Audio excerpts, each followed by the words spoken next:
नमस्ते साथीहरु, स्वागत छ तपाईहरुलाई एजीटीभी युट्युब च्यानलमा। साथीहरु, आजको यस भिडियोमा म तपाईहरुलाई मेरो शेयर भित्र रहेको विभिन्न फिचरहरु मध्ये EDIS फिचरको बारेमा जानकारी दिन गइरहेको छु। के हो त EDIS भनेको?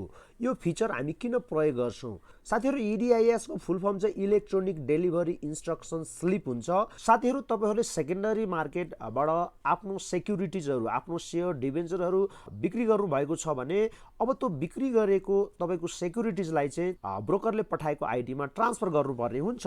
त्यही ट्रान्सफर गर्नको लागि नै यो मेरो शेयरको EDIS फिचर प्रयोग गरिन्छ। अब साथीहरु, आजको यस भिडियोमा म तपाईलाई EDIS फिचर प्रयोग गरेर कसरी ब्रोकरलाई तपाईले बिक्री गर्नु भएको आफ्नो सेक्युरिटीजहरु ट्रान्सफर गर्न सक्नुहुन्छ, अब म तपाईलाई त्यो देखाउन गइरहेको छु। अब तपाईले सुरुमा त आफ्नो मेरो शेयरमा जानुपर्ने हुन्छ। मेरो शेयर खोलिसकेपछि अब हेर्नुस्, यहाँ विभिन्न फिचरहरु देखाएको छ, विभिन्न अप्सनहरु देखाएको छ। अब तपाईले विभिन्न फिचरहरु मध्ये यो My EDIS मा क्लिक गर्नु होला। त्यो क्लिक गरिसकेपछि अब तपाईलाई यस्तो किसिमको चाहिँ इन्टरफेस देखाउँछ। अब तपाईले यो ट्रान्सफर शेयर भन्नेमा क्लिक गर्नु होला।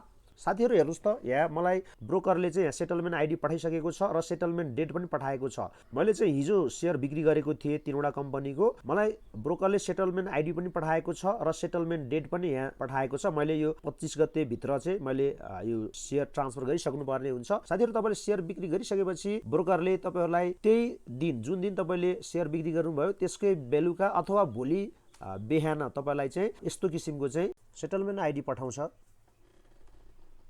अब साथीहरु, तपाईलाई यो सेटलमेन्ट आईडी पठाइसकेपछि अब तपाईले यो एक्सनको यो भ्यू डिटेलमा जानुपर्ने हुन्छ। ल हेर्नुस् त, मैले यहाँ चाहिँ तीनवटा कम्पनीको शेयर बेचेको थिएँ। अब म के गर्छु भन्दाखेरि यो कन्ट्र्याक्ट नम्बर लेखिएको बक्समा क्लिक गर्छु। तपाईहरु पनि यही क्लिक गर्नु होला। ल, यो भइसकेपछि अब प्रोसिडमा क्लिक गर्नुपर्ने हुन्छ। तपाईहरु पनि यसरी नै प्रोसिडमा क्लिक गर्नु होला। अब तपाईलाई फेरि अर्को किसिमको यस्तो पेज देखाउँछ। हेर्नुस् त, please verify the list before सबमिटिङ your request. अब तपाईले चाहिँ यो एकचोटी भेरिफाई गर्नु होला, एकचोटी हेर्नु होला।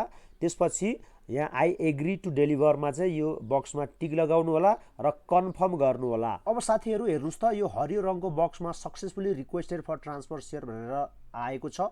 यसको मतलब तपाईको शेयर सक्सेसफुली ट्रान्सफर भएको छ। अब साथीहरु, तपाईलाई 3 दिन भित्रमा ब्रोकरले चाहिँ तपाईको बैंक खातामा पैसा पठाइदिन्छ। हस् त साथीहरु, आजको भिडियो तपाईलाई कस्तो लाग्यो लाइक कमेन्ट शेयर गर्न नबिर्सनु होला। धन्यवाद।